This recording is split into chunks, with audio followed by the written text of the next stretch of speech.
Hello guys, તો આજે આપણે બનાવીશું એનર્જી ડ્રિંક. તો એના માટે જોઈશે 60 ગ્રામ જેટલા દાળિયા, એક કેળું, ખજૂરની 3-4 નંગ અને ગોળ, આટલું દૂધ, 1 ગ્લાસ જેટલું.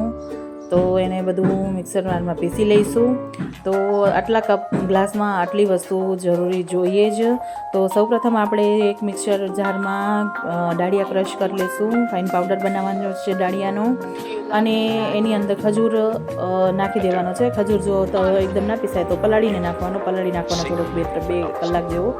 અને આવી રીતે ફાઇન પાવડર પણ બનાવી અને અંદર ખજૂરને બધું એડ કરી દેવાનું. દૂધ, ખજૂર, ગોળ, કેળું બધું મિક્સ કરી દેવાનું.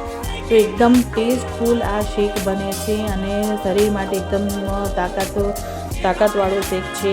તમે જરૂરથી એક વખત ઘરે ટ્રાય કરજો. આ અમારા સાહેબ પીવાનું રાખે છે, કેમ કે એને પગમાં અને કમરમાં બહુ દુખાવો થાય છે અને કીધું 2-3 વખત એને પીધું છે અને થોડુંક સારું પણ લાગે છે. આમ આખો દિવસ એનર્જી બની રહે છે. અને આ થઈ ગયો છે, પીસાઈ ગયો છે. જો ગાળવો હોય તો તમે ગાળી શકો છો, નહીં તો એમને પણ પી શકાય છે.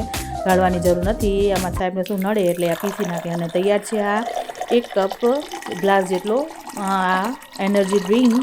તો તમે પણ એક વખત જરૂરથી ઘરે બનાવજો અને કહેજો તમે બનાવીને કે કેવું લાગે છે. તો ચાલો નેક્સ્ટ વિડીયોમાં મળીએ. ત્યાં સુધી બાય બાય. જય માતાજી.